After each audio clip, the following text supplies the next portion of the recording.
couple of quick announcements and then we can start. I don't know if this message is for us, if we're not taking any chairs out of 254, are we? On a daily basis? Are we doing that? If we're doing that, we should return them. Clearly somebody's upset with us, so that's how I read it. I could read it differently. Another quick announcement, as always, when opportunities come by, I try to bring them forth.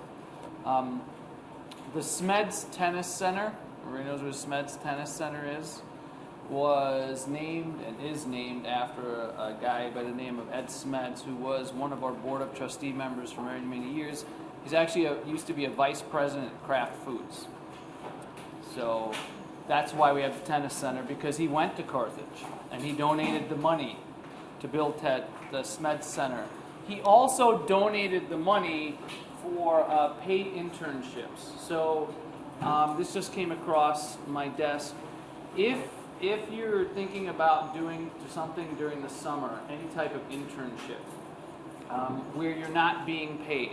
So this doesn't include things like our SURE program or other REUs where you actually go do research and then get paid. But there are other positions. Let's say you're thinking about doing something in industry and you're looking to get experience. He actually donated money so that you can get some money while you're in this free internship. So that, in other words, whoever you're interning for doesn't have to pay you. Carthage will pay you. So people do it for business, people do it for accounting. There were some people who worked at Pfizer last year doing some stuff like this. Pfizer is one of the largest pharmaceutical companies in the world, if you didn't know that. So if you're interested, if you have ideas, you're not sure what you're going to do over the summer, you're looking to make a couple extra bucks and gain experience on the internship, thank you, then you should go see the Career Center.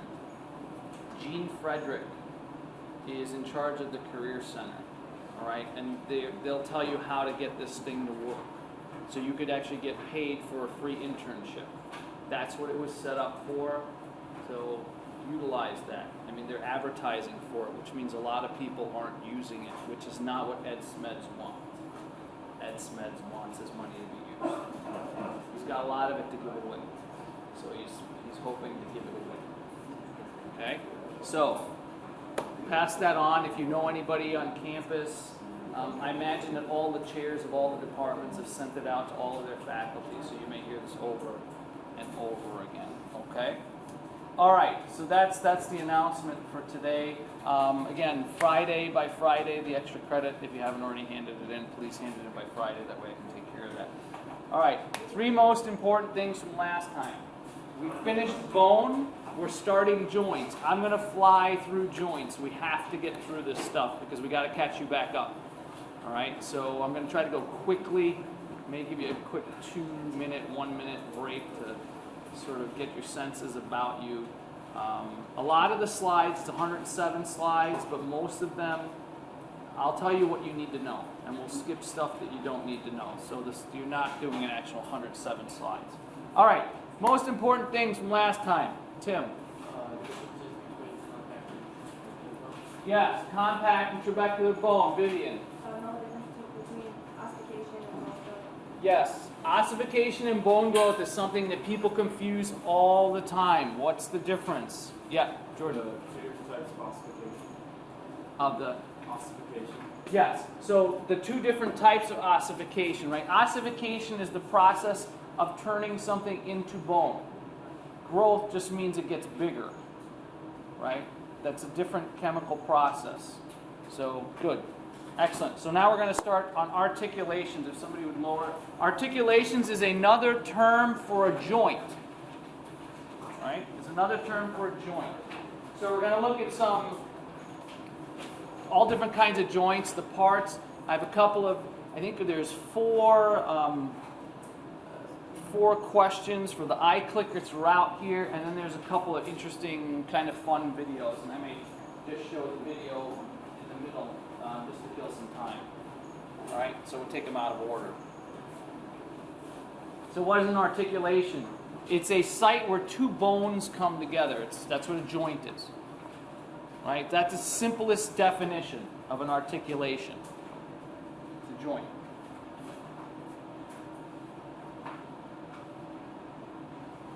It gives the skeleton mobility and holds it together, right? So when we talk about mobility, we're talking about the full range of motion of a joint, really. People define mobility differently, but that's how I define it. Your normal full range, the range you had when you were 5 years old. That's what we're talking about. Okay, classification of joints. Now we continue on with this theme. There's two classifications. In this case, it's functional and structural. It's not always functional and structural, right? So there are two ways to classify joints. The functional classification is based on the amount of movement that a joint has. Okay? Not all joints are as movable as other joints.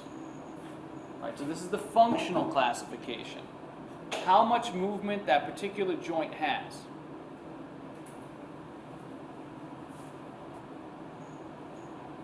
So the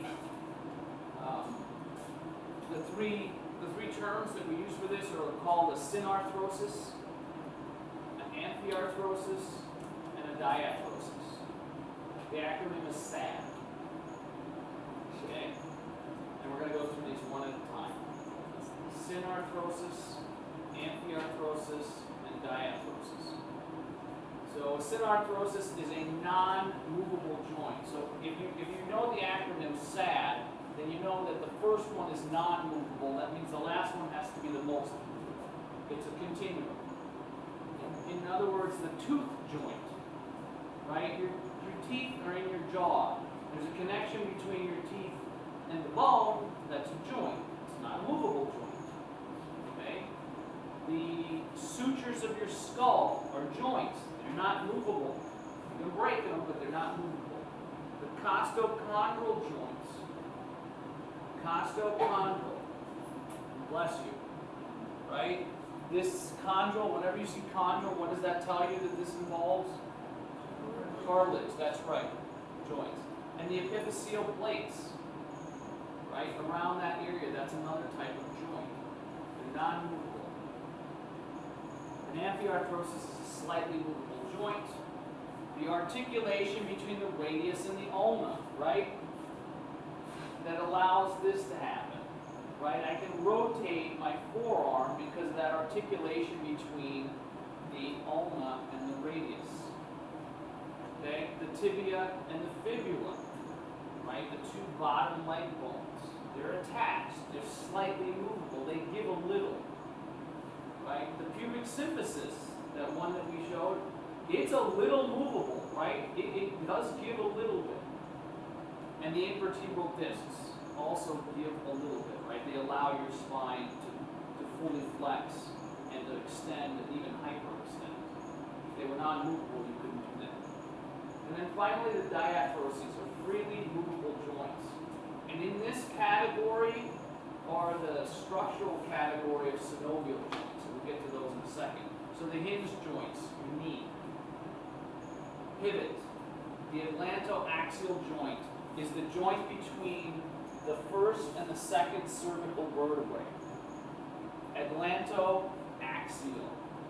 Atlas, if anybody's ever seen the statue or the pictures of the Titan Atlas, it's holding up the world, that's vertebrae number 1. Okay? So that's what's called a pivot joint. Ball and socket, your hip and shoulder are called ball and socket. Right? Saddle joints between the carpal and the first metacarpal, essentially your thumb. Saddle joint. And then the condylar joints, this is a mouthful, is a metacarpal phalangeal joint. Right? So these are examples. So SAD is the acronym. You go from non-movable to movable. You should have an idea of the examples. Okay? So not only should you know what they are, what the word is movable or not movable, but you have an idea of what types of joints fall under those categories. All right. The structural classification is, so any questions on the functional classification? It's based on movement. This is structural, what they're actually made of. There are three categories. The first one is called a fibrous joint, and it's just like what it sounds like. It's held together by fibers. The second one is cartilaginous. It's exactly what it sounds like, right? It's held together with cartilage. And then the third one is synovial joints. Those are the ones that most people are familiar with. Your ankle, your knee, your hip, your shoulder, are all synovial joints. Structurally, they're all different. Now, do you have overlap between the two of these? Of course, because if you go back to this list, right, each one of these can then be categorized again into a structural format. Does that make sense? So the ball and socket here are diarthroses when you're talking about the functional category, but when you're talking about them structurally, they're synovial joints. Both. They're both. Okay? So you sort of keep that in mind as we're learning this. All right, fibrous joints are bones united by, where's this ugly head again? Collagen, right? Collagen, collagen, collagen. Fibers. Those are the fibers. Example, the sutures of the skull. So when your bones and your skull fuse, they fuse with collagen fibers. So if you could go in there and you can do a biopsy of that suture, you'd see lots of collagen fibers. So all of these sutures here, right? You have the coronal suture here, you have the squamous suture, you have the sagittal suture that's on the top. Here you have what's called the lambdoid suture, right? All of these are fused with these squiggly lines with collagen. Cartilaginous joints, again, pretty straightforward, nothing tricky about this. Bones are united by a plate of cartilage. So you can imagine, where would you find some of these? A plate of cartilage. Where would you find these joints? Pubic symphysis, vertebrae, right? So they're structural and functional. You should be able to, so a question I might ask on the exam is give me both the structural and the functional category for the following joint. As long as you know what that joint is, and you know what the characteristics are, it's really not a hard question. Right? But it does make you think a little bit more. So the pubic symphysis is an example, so are the vertebrae, the intervertebral discs.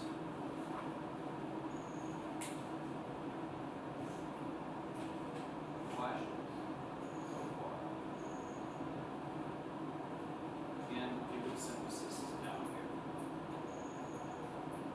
So you can see all the different types of joints, right? Here's the acetabulum, ischium, pubis, right? You can see synchondrosis here.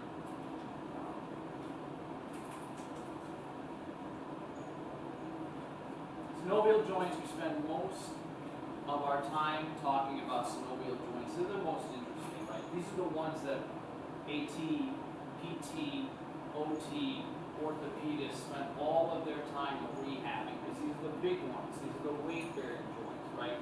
The shoulder, your hips, knees, your ankles, right? They're all synovial joints. They're the ones we tend to injure the most because they're movable. And it's good and it's bad, right? The good part is it allows us to do things. The bad part is they're not as strong, and they tend to be injured a lot more. So they're very movable, usually. Joints of the limbs, most joints of the body are synovial. Structurally, though, they look different. Okay? And there are certain characteristics that all synovial joints have. They have 5 distinguishing characteristics. They're made up of articular cartilage. You've seen this where you have the ends of the bones, the articular cartilage. Remember the hyaline cartilage that remains after the maturation process? Right. It has a joint cavity, synovial cavity it's called. Right? It's a pocket. That's what that means. It's surrounded by synovial fluid that also lubricates and protects from the joint from impacting the bones from coming together. You have a capsule which surrounds all of this. And then you have reinforcing ligaments. Sometimes the reinforcing ligaments are inside of the capsule, okay? And some of the reinforcing ligaments actually sit on the outside of the physical capsule. So you can have both, all right, depending on the joint. So every synovial joint has to have these. Just like all of the characteristics of a long bone, all of them have those characteristics. So articular cartilage, this one we've beaten into the ground, right? It's hyaline cartilage, it's at the end of bones, it's been there, it never turns into bone, it thickens as you get older, but it is very difficult, near impossible to repair. This is what we deal with osteo, rheumatoid, arthritis, and psoriatic arthritis. So this is a rehash. We're already gone through this. This is what I call the universal joint. This is no joint in the body. It doesn't exist. It's a simplified version of a synovial joint. So you can look at all of the parts. You've got two sets of long bones here. In here you have a bone marrow cavity. This is trabecular bone. This is compact bone. Okay? On the outside here, this is the hyaline or articular cartilage on both sides. This is the joint capsule. And the joint capsule has two parts. It's got the fibrous capsule, which is on the outside, and the synovial capsule, which is on the inside. Here's a trick. Typically, when you have a layer that is subdivided into two sub-layers, typically the fibrous part of that layer is on the outside. That's the more structural component, means it holds it together, and then the more functional component that's doing something is on the inside. So what's going on here? This capsule itself, the synovial membrane, actually makes synovial fluid. The fibrous part does not. The fibrous part is just structural. It holds the thing together, right? Then you have a cavity. The cavity is filled with synovial fluid. That also helps with the impact. Remember, water, most of which is what you're made of, and synovial fluid, is depending on how you define it in physics, but it's pretty much non-compressible. You can't compress it. That's not completely true. In physics, there's what are called semi-compressible, but on a physics level, not in a level that we care about. Okay, so for your intensive purposes, water, any fluid is not compressible. It means if you put pressure on it, that something's going to happen. This is how hydraulic brakes work, right? Your braking system is fluid, right? And as soon as you push on that brake, right, there's braking fluid that shifts, right? If there's a leak in the system, then you have a problem. But as long as there's no leak in the system, they respond pretty quickly. And that's because it's not compressible. Now, remember I told you about the periosteum, which is this extracellular layer that sits on the outside, the superficial portion of the compact bone, right?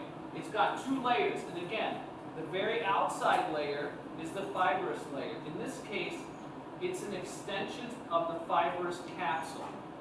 They're one and the same. And then on the inside, you've got the cellular layer. That's the layer that actually produces the fibrous layer. Okay?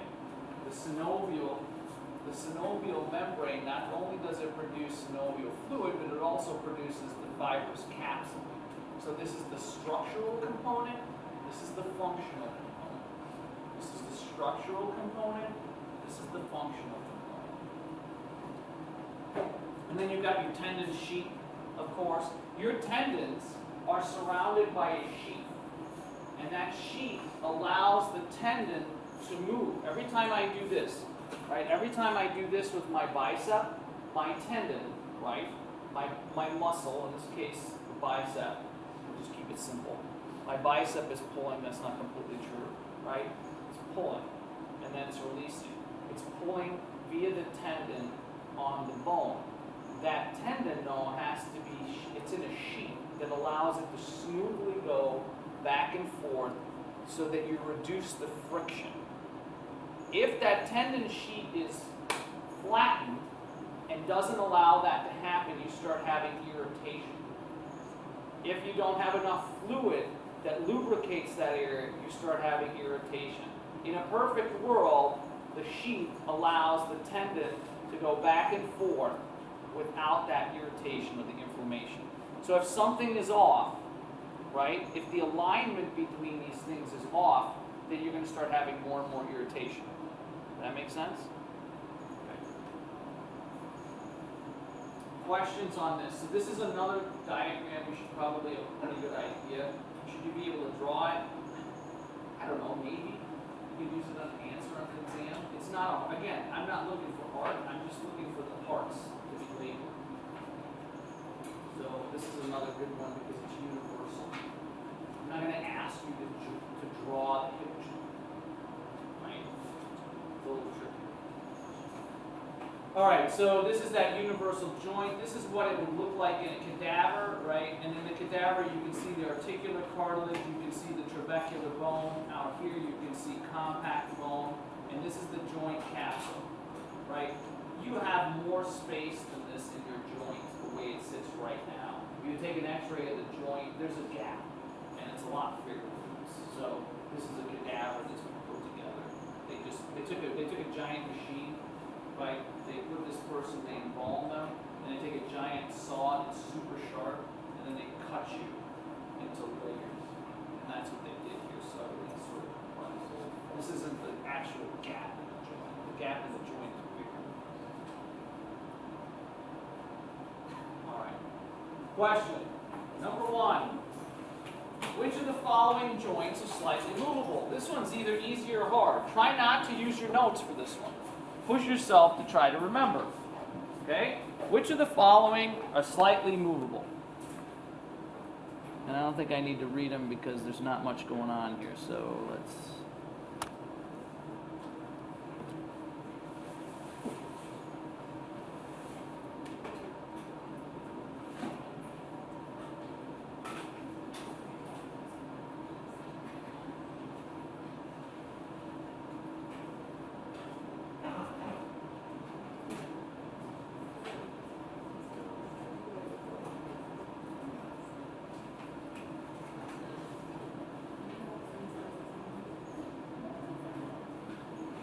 Okay, let's see what we got. Okay, so which of the following is slightly movable? Okay, so are we talking about a structural joint here, or are we talking about it in terms of functionality? Function. Okay, so what's the acronym? Going from most movable to least movable, or least movable to most movable? Correct. Okay, so which category do we want it to be in? The A. Right? Okay, a diatherosis, well, that's not slightly movable, because that's the most movable. A synarthrosis, that's not movable. Okay, then there's an amphiarthrosis. Tricky. So D is correct, right? A cartilaginous joint. Could a cartilaginous joint be slightly movable? In fact, they are. The vertebral, the pubic symphysis. So actually, the best answer here is E. This is good, but it's not the best answer. That's a tricky one. So this is the one that would be correct. Does everybody understand that, how that's tricky? How you have to sort of fuse structural and functional and say, okay, this is right if I just think in terms of functional joint, but if I think broader, this is a type, could be a type of semi-movable joint. A little tricky.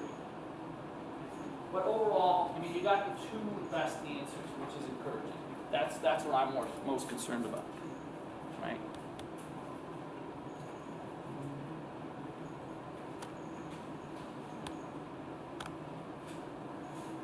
All right, oh, we have another one. Just testing. Just test everybody. That's what we're going to do. We're just going to test all the time. We're not going to teach anymore. We're just going to test. Right? Okay. I'll read this one to you. When is calcitonin released from the thyroid gland? So I gave you a hint. Okay? When is calcitonin released? A, when blood calcium is high, you got to go back to this diagram. Try not using your notes again. When blood magnesium and calcium are low, when an individual eats too much calcium, when blood glucose and calcium are high, when intestinal levels of calcium are high. Interesting. Let us see. Give it a shot. So you got to remember what the heck this thing does.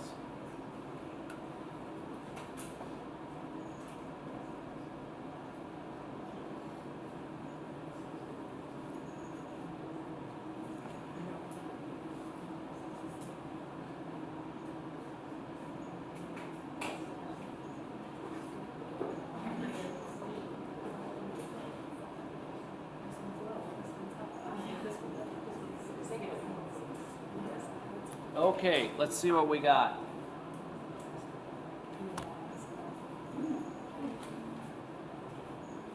All right.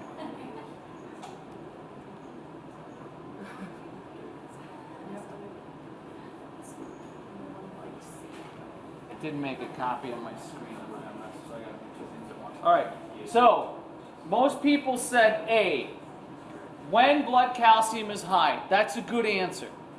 Right? So that's when calcitonin would be released. In a human and a rat. Whether it's functional in a human is irrelevant in this question. I didn't ask if it's functional. I just said, when is it released? So that is a correct answer. Now the question is there a better answer? So B. B is out. We didn't talk about magnesium at all. So, and calcium is low, so that can't be right. C, when individual eats too much calcium, that could be. Right? Couldn't that be? If you make a leap, if you eat it, it's eventually going to get into your blood. So maybe, okay? D, when blood glucose and calcium are high, well, we didn't talk about blood glucose and this being, I'm not going to hold you to that standard, and they're not, okay? So that can't be right. When intestinal levels of calcium are high. So, in theory, there are three correct answers. This one, and this one. Okay? So A, C, and E. And nobody picked C and E. Okay? So A, C, and E. The best answer is A. Why are C and E that are answers that are correct not the best answer? Yep. Because A can encompass all of those, because it just says blood calcium is high, it doesn't specify. Right. What could happen if the calcium that you eat is high? You eat a lot of calcium. Well, when the intestinal calcium levels are high, what potentially could happen to that calcium? Yep, CJ. Yeah, if it doesn't get absorbed because you don't have enough vitamin D, then it'll never get into the blood. And so if that's the case, you may actually have normal or actually low levels, even though you're eating it. So for Kaylin's reason and what we just said, A is the better answer. So that's a thinking question, right? Any questions on that? Does everybody understand why that's the best answer and the other two are okay? So if this was a fill in the blank type of answer, and you gave me C or E, I'd probably give you credit for it, right? Because I didn't ask for the best answer necessarily. I'd probably give you partial credit, but here it'd be wrong. So, okay.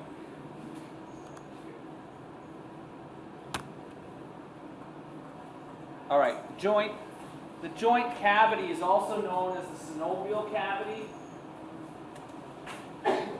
It's the space that surrounds the joint that's filled with synovial fluid.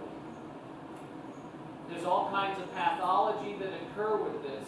One of those pathologies that occur, and it usually happens in the back of the knee, and it usually happens to people when they're older, is called a Baker's cyst. So this capsule, as you age, right, depending on the joint itself, can deteriorate. And deteriorate to the point where the actual capsule leaks that fluid in the back of the knee. And so you get this big bulge, right?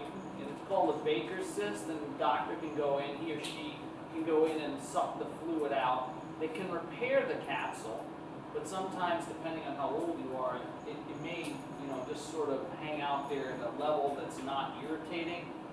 So you're not a runner, you're not active, you're 75 years old. Every once in a while, you realize it's there. You're not vain, so you don't care that it's there. When you're in shorts, you don't repair it. But that's what it is. The actual capsule itself can rupture, and then the fluid just starts leaking out, and you create a cyst, which sometimes is really irritating. Is it worth going in there to do surgery to fix it? I don't know. That's an individual choice. So the capsule here then can rupture, right? So there's the capsule. It's got the two parts. Synovial fluid reduces friction, nourishes cartilage. So the fluid itself is designed to reduce friction. It's mostly water. It has some surfactants in it, which are substances that allow it to move more smoothly.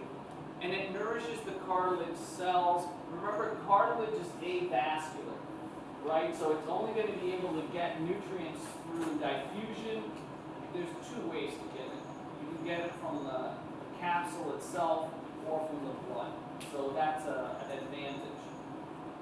If you're constantly dehydrated, if you don't have enough fluid in your system, then the amount of synovial fluid that you produce is going to be decreased, therefore decreasing the protective mechanism of the synovial fluid. So it's always good to be hydrated.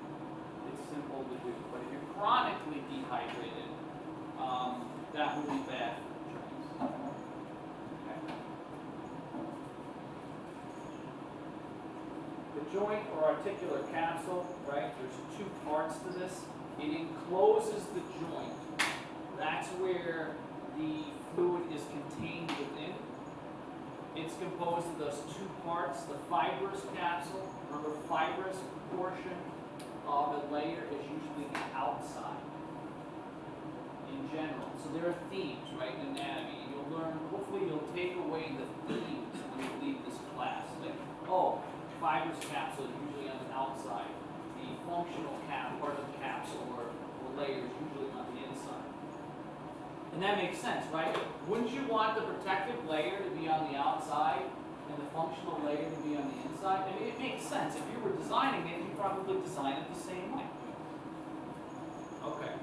So the fibrous capsule is the outer layer. It's composed of dense, irregular connective tissue. Doesn't matter which synovial joint it is.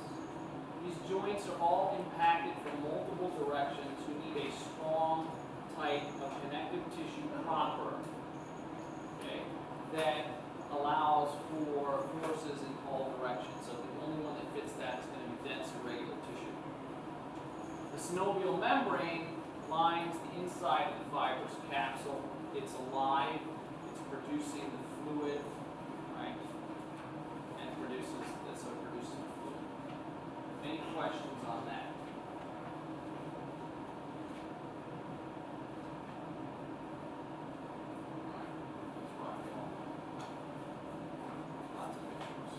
Reinforcing ligaments, right, can be found inside and outside the joint cavity and form part of the joint capsule. So examples of reinforcing ligaments found inside the capsule, the ACL and the PCL, right? The anterior cruciate ligament and the posterior cruciate ligament are actually crossed. Cruciate means cross. They're actually physically located within the capsule. Okay, they're reinforcing ligaments. Some of the other knee ligaments are actually physically located outside the capsule. So that's what I mean by some are inside and some are outside.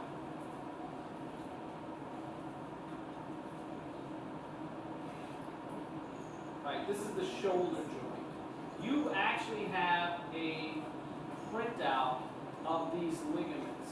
Okay, I gave it to you. You don't have to pull it out. It's in color. You're going to have to know, because you're not going to do this in the lab, these ligaments, these, and these. Alright? This yellow here, the glenohumeral ligament also. So you should have a color version of this. You should know the trapezoid and the conoid ligament are part of what I call the corticoclavicular ligament. And that's because this is the clavicle, and this is called the coracoid process, right? Here you've got the acromioclavicular ligament, sometimes referred to as the AC joint. Has anybody here ever separated their shoulder? If you've ever separated your shoulder, what ends up happening is the acromion and the clavicle separate. And there's degrees 1, 2, and 3 in the separation, and you'll see a bump. If anybody's ever separated their shoulders severely, you'll see a bump there. And that's because this comes up. Alright? So if you separate your shoulder, you should be doing things like judo. Probably not an issue for most people. Right? You don't want to be doing things like judo. That's not the same as dislocating your shoulder. Dislocating your shoulder, that would be down here. This is separating the shoulder. It's up here. And you can actually physically see it. If anybody's ever had pain here after doing something, all kinds of activities, and there's a little bit of a bump that appears there, you could have a partial tear in that ligament. Okay? Then you have the coracoacromial ligament, and that's the ligament between the acromion and the coracoid process. The acromion is this hitch on the top of the scapula. Okay? And that hitch is, everybody's is a little bit different. Some of them are flat, some of them have a partial turn to them, and some of them have a real turn to them. And the problem with those turns is that the more pitched this thing is, the closer this comes to the rotator cuff muscles, which come right through there. Okay? So if over time and you can do this while you're young, while you're still growing, this thing has morphed, and you've developed a hook over time because something was pushing on there. Eventually what could happen is you maintain that hook, and now you've got the rotator cuff muscles. And when you move, if you don't have full range of motion because this thing is all separated, what ends up happening is this. And this is how someday you've got a 55-year-old man who's got an office job, who's got a gut on him, right? And he picks up, and this is a real thing, this happens, and he goes and picks this up, like this, and boom, snap, crackle, pop, he blew out his rotators. And you're like, well, how can that be? He's never lifted a weight in his life. It's because of things like this, right? The joint itself, again, the mobility, the same issues that we have with sitting cause this, right? If you're constantly like this and you have a lot of force put on this, you could just have rubbing. And the rotator cuff muscles are teeny tiny, okay? They're teeny tiny in the connections, and they flow right through here. And so that's when you have something like, how did you tear your rotator? And yes, no, I didn't do anything. How can I tear it? That's how you tear it. It's wear and tear over a long period of time. The other, this is called the coracohumeral ligament between the coracoid process and the head of the humerus. Okay, and then finally this is called the glenohumeral ligament, and there are three parts: superior, middle, and inferior. So you should know those ligaments. Yeah. Will we be tested on that in here or in the lab? Now this one's here. This is one of the ones I'm telling you here. This one we can't test necessarily in the lab. It's a little bit more tricky. So this is a here. And I'll always try to be as clear as possible when we do something like this in here, because it's easier to do it in the lecture versus the lab. Does that make sense? Okay. Real quick, we're going to move ahead. I'm going to give you like a Martino moment. It's actually part of the lecture, but it's further back. So I'm going to show you some video. I don't know if I need the... Let's see if we can get this thing to work. It's because it's already part of the lecture.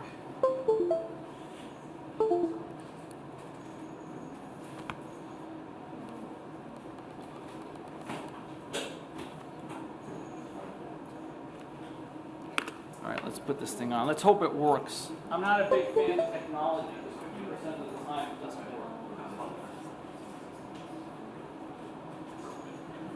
Move forward. It's all right. Don't look if it makes you seasick.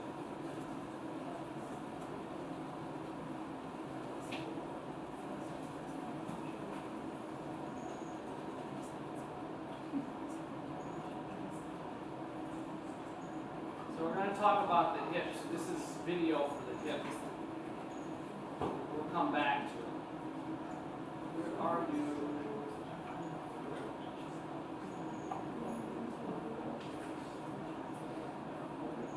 Here we go. So this is about Bo Jackson. For those of you who don't know who Bo Jackson is a person who is still alive. You've probably seen him in recent commercials. He was one of the very few players that was able to play two sports professionally.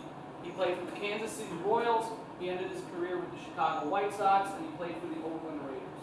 Okay? He went to the University of Alabama, he won the Heisman Trophy. Okay? So Bo Jackson played baseball and professional football from 1985 to 1992. He ended up having a career-ending injury. He ended up quitting football and continuing to play baseball. So his career was ended very, very short. When I was a kid, Bo Jackson, everything was Bo Jackson. It was Michael Jordan or Bo Jackson. That's it. Those are the only two people that existed on the face of the planet. Bo knew everything, right? And it's kind of funny because they made these commercials for Nike and Bo knows best about everything. So you can see that on the internet. So he had a career-ending injury. He was actually playing, I think it was, and we'll see it here in a second. There's a couple of parts of this video. But it's relevant to what we're actually doing.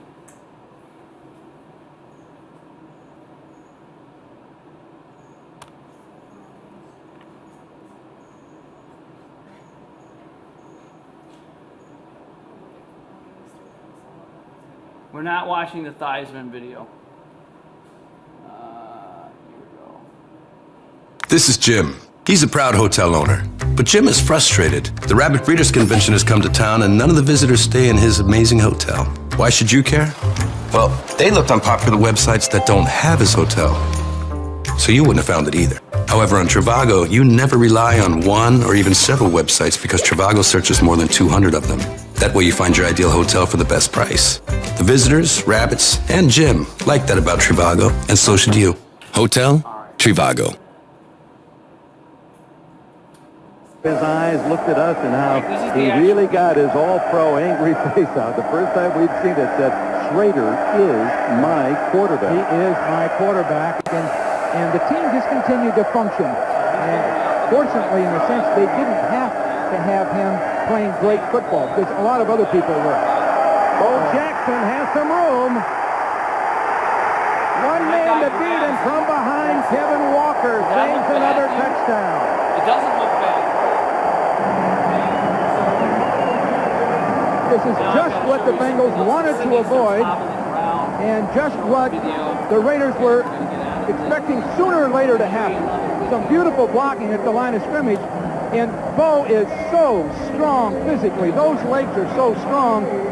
Talking to Fulcher before the game, he said you can't tackle him in his legs. Assessment, that's not what we want. Sorry. Other stuff. Okay, we're going to keep moving forward here.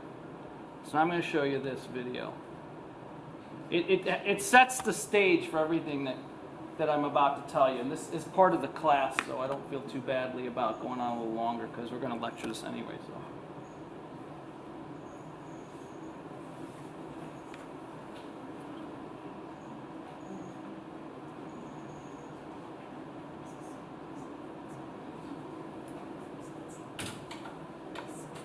All right.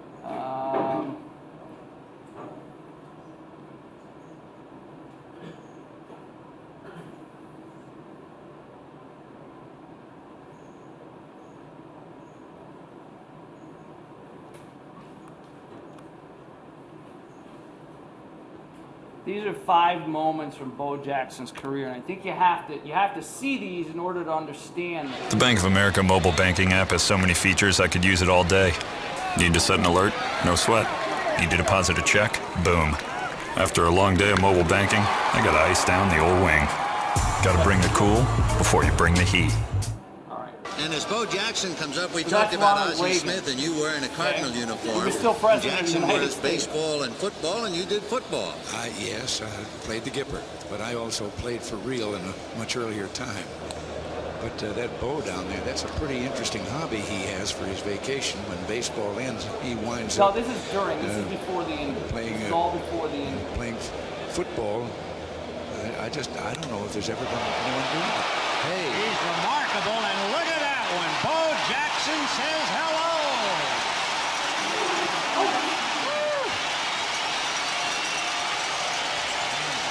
Yeah, that's a little crazy. Okay. San Francisco fans a little crazy too. See, it's not just New Yorkers that are crazy. Okay, this is another one. You got to see these videos because I'm setting the stage. Okay, so before there could be a nation, there had to be people willing to fight for it, to take on the world's greatest challenges, whatever they might be. So the U.S. Army masters not only tactics and strategy, but also physics and chemistry. We make battle plans and create breakthroughs in medicine, science, and engineering. Our next mission could be anything. is this So we annoying to your prepare generation? for Like everything. because they're really annoying to me. They're obnoxious. Okay. I think you just get used to that and you start pacing yourself. That's high. They're playing the Yankees. They're at Yankee Stadium. I don't know. Bo Jackson back. Leaps. And he makes the catch. Okay. Bo Jackson. So, timing maybe not that high amazing for drive you. By Jack Yeah. Clark perfectly. Robs him of a home run.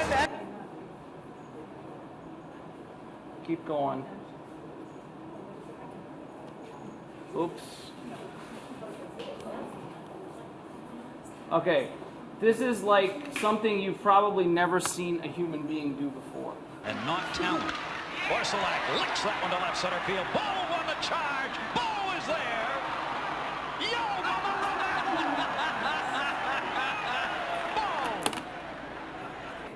All right.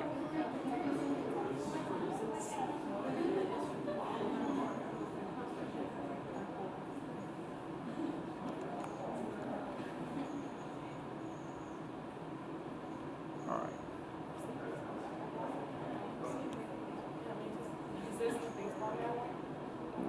Where is it? Maybe him goofing around.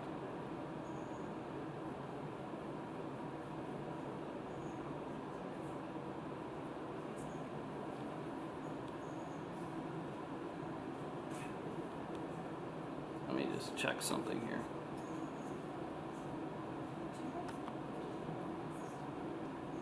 Yeah, okay.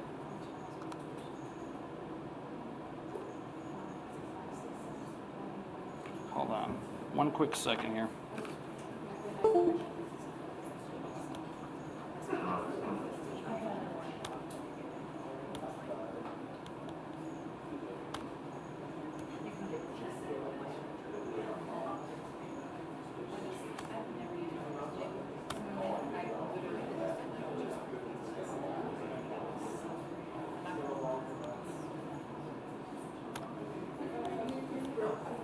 Sorry, I got to do it this way, or else I can't get it to work.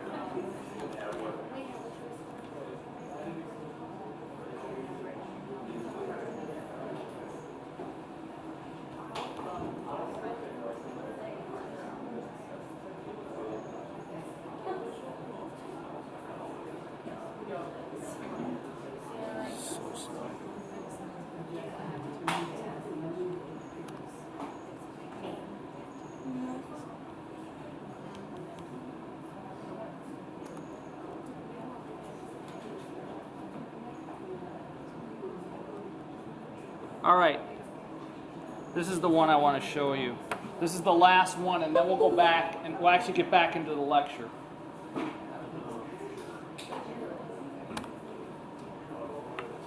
So he used to do this all the time.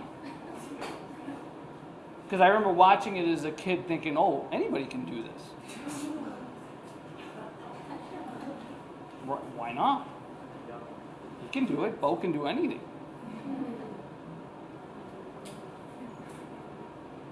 Come on. Having arm problems now. Jackson with a broken bat, one hopper. Right back to Aldridge. And the Royals He'd just are get out. mad at himself.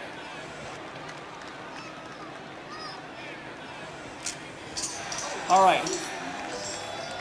Why am I showing you all of this? Because he's not like any other human being I've ever seen before, ever. And this predates the steroid era in baseball. It takes 750 pounds of force to break a baseball bat, okay? I don't try this because his teammates tried doing it over their leg and they bruised up their legs. They had teammates of his stick the bat in the corner, concrete, and start stomping on the thing and they couldn't break it. There's video of him doing it like this. There's video of him just taking it like this and like a twig, okay? That's just not normal. Okay, everything that I've shown you him doing, like he would make things that are spectacular that most humans can't even fathom doing, like running up that wall. Did it look like it was a big deal? It's a big deal. There's a video of him in the very first game that he played, outrunning a throw from the shortstop. He arguably was one of the biggest guys on the field in 1985. He weighed about 220, 230 pounds. He was a running back. And he beats the throw. It's just not feasible that anybody could be that fast, right? So he would do things like this jump. His vertical was super high all the time. Okay, what does that have to do with this injury? Well, we'll go back to the injury. In that injury, remember the video that I showed you of the injury? Does it look like he hurt himself really badly? And the answer for most people is probably no. And what ended up happening is when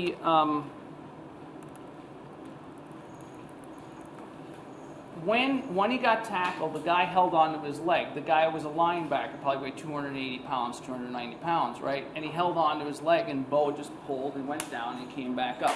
What actually physically ended up happening is he physically dislocated the hip. All right, so he physically pulled the head of the femur out of the acetabulum. And I'm going to show you what this hardware looks like on your hip. You're going to be like, how can that even be? Like the ligaments and the tendons are so thick in the hip that how could you do that? I mean, you could imagine a car accident doing that. He's so strong that he physically ripped his head of the femur out of his hip joint. Okay? And then it gets even more amazing. He went to the sideline and they say, what happened? And he's talking to the team doc and he told them this story and the team doc's like, well, that's just not possible. And then he said, oh yeah, it felt really weird, so he stomped and he pushed it back in. And there's physical evidence he did because they didn't do it. He put it back into the joint. What ended up happening is there's an artery that feeds the head of the femur. And when he dislocated it, he mashed that artery up. And so he ended up getting necrosis so that it would never heal again. And so after week, month after month, it didn't get better. So the only option was they had to give him a hip replacement. And that ended his career. He then rehabbed, came back, played some baseball, but he was never the same again. How amazing was this human being as an athlete? When he played in the very first All-Star game, there were future Hall of Famers sitting around watching him play and astounded by what he was capable of. He was the fastest guy on the field. There's video of him throwing somebody out, so the ball goes all the way back, like 400 feet, and the guy that was on the base from second was the fastest guy in the Major League Baseball at the time, and he throws him out on a line. Like the ball stays like this, 400 feet from the wall. And the guy's out. He gets called out by the umpire, and the guy's like, what do you mean I'm out? There's no way I could be out. That ball went all the way back. Yeah, it did. He threw you out. The ball got here before you did. And you were already on your way running when the ball got there. And you're the fastest guy in Major League Baseball, or so they thought. So it kind of explains a lot about Bo Jackson, but this is an injury that you'd have to get into a car accident or fall off a building to get, but he ended up doing it to himself because he was so strong that he pulled everything out, and he got necrosis of the head, and so now he has an artificial hip, and that's why he had to quit baseball and football. So it's kind of an interesting story, but hopefully it'll explain a little bit about the hip. So we're going to go back. So that's my Bo Jackson thing. A little bit of all right.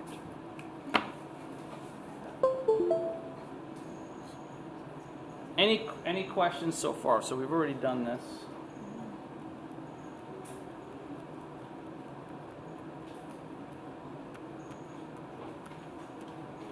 We did this. Okay. So the fibrous capsule, right, is made of dense, irregular connective tissue, and synovial membrane makes the fluid, right? We've done that. Reinforcing ligaments, we did. We showed you those. Okay, knee. You don't have to know these. These are for. I'm gonna just leave it to the shoulder. There's a lot of stuff going on here. This one you don't need to know. Okay, it's kind of cool. The knee joint's pretty awesome. ACL, PCL, menisci, right? The ligaments that surround. I guess the only thing you should know about this is that these are internal, right? It might be good to know an example of an internal ligament versus external, right? These two ligaments are inside the physical capsule, which you can't see. So, but you don't have to memorize the rest of it, okay? All right, so these are also parts of synovial joints. Synovial joints have these things called bursa sacs, bursae. All right, and the bursa sacs and tendon sheets. They're sacs filled with synovial fluid that both lubricate and prevent impact in a joint. So has anybody here ever had bursitis? Bursitis is the inflammation of these sacs. You have them in your shoulder, you have them in your knee. All right, so the bursae are sacs filled with synovial fluid that reduce friction and reduce impact. Right? All of the fluid that's in here, the articular cartilage, these sacs, are all trying to prevent two bone ends, bless you, from ever coming together. Right? If you don't ever have two bone ends coming together, then you're not likely to destroy the actual cartilage, which means you're not likely to get arthritis. That's what this hardware is designed to do. Prevent the bones from connecting to one another. So here's a bursa. It's called a subacromial bursa, which means it's right below the acromion, and it's in your shoulder. So if anybody's ever had shoulder bursitis, yeah. So there's synovial fluid in the bursa, but then there's also synovial fluid around it? Correct. The synovial fluid is in the bursa, and there's also synovial fluid around it. Depends. Some of them, it depends on where they're located, but you could have both, inside and outside. Yep. So here's an example of in the knee joint. You have what's called, and you should know some of this. You should know at least where the bursa are located. The suprapatellar bursa, right, is located above the actual patella, right? And then you have the patella, the bone here. You have the meniscus and articular cartilage, right? And then you also have the deep infrapatellar bursa that's located below the knee. So again, the point of all of these structures is to prevent the bone ends and the hyaline cartilage, the articular cartilage, from coming into contact with one another, because you'll damage it and it can't be repaired. The prepatellar bursa, right, sits in front of the patella. They're not very thick. So in this case, it's surrounded by 1, 2, 3. And then you have all of these fat pads too. Again, protection. So fat is not all bad, right? You need to have some fat. Here's an example where it's really important. So you should know where these, so if I ask you, give me an example of a couple of names of bursae. You should have a couple in your memory. So here's suprapatellar, subcutaneous, deep infrapatellar. Those would be good examples. Tendon sheets are essentially elongated bursae. So the tendon sheets are surrounded by these elongated bursae that allow the tendon to move back and forth without a lot of heat being produced. I mean, think about it. When you're doing exercise, when you're playing a sport and you're running around, right? You're doing all this activity. You're generating a lot of heat around the joint too, and these sheets are trying to decrease the amount of heat production because the heat is going to eventually wear something down, right? So they're elongated bursa which wrap around the tendons to reduce friction and heat. Another question. Which of the following are some of the 5 major parts of the synovial joints? Some, not all, because I only have 2 or 3 each. So the fibrous layer, the articular cartilage, synovial layer, B, synovial layer, synovial fluid, synovial cavity, C, synovial fluid, articular cartilage, reinforcing ligaments, D, reinforcing ligaments, articular cartilage, periosteum, E, none of the above.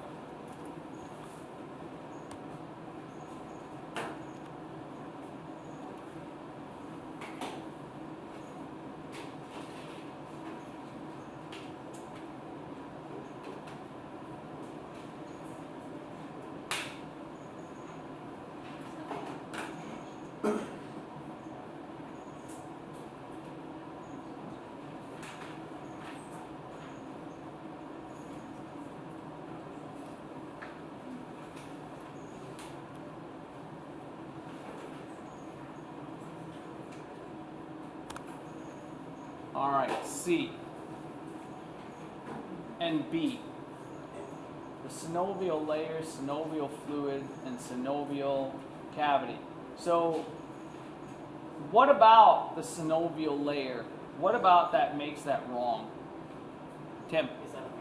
It's not a major part, and that's the tricky part of this question, right? Major versus minor parts, right? The big 4 or 5. Articular cartilage was part of that, right? The synovial layer, so A can't be right. B, synovial fluid is part of that, synovial cavity. C, synovial fluid, articular cartilage, and reinforcing ligaments. Here, the periosteum is not part of this, so the best answer here is C. Good job.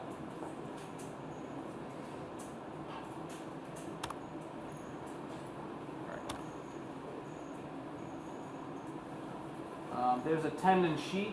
You can see here, this is the tendon that attaches the bicep, the long head of the bicep. Here's the tendon, and here's the sheath that's surrounding that. Again, it's reducing friction. Here's that same view, just elongated. All right, this will be the last thing for today. We'll finish this up on Friday for sure. The temporomandibular joint is also a synovial joint. It's formed by the mandibular condyles, right, of the mandible and at the mandibular fossae of the temporal bones. If anybody has jaw issues, clicking, this is the joint that's usually involved, right? Because if you clench at night, if anybody's super nervous all the time, you're type A personality, you can't shut it off, this is the joint. And you can always tell if somebody clenches or chews gum because you look at their masseter muscles here and they're huge, okay? But the problem with this is that this joint, if you damage it over time, it becomes more and more difficult to eat, right? And it'll grind. If you have something called temporal mandibular disease, which most people refer to as TMJ, which is technically incorrect as they're referring to the joint and not the disease, that's where you clench and you grind teeth down at night. So then they have a mouthpiece that you put in for that. So this is another joint. We'll leave it here. 3 most important things. Yeah. Joints have 2 classifications, structural and functional. Know the categories. Know how to go between the 2. Because I'll ask a question like that. Tyler. 3 different types of joints. Yep. 3 different types of joints. Again, know an example. Nick. The 5 major structures. Always start with the big picture. Okay? For those of you who haven't taken the lab exam yet, good luck. For those of you who took it, congratulations for at least getting through it. All right. Have a great day.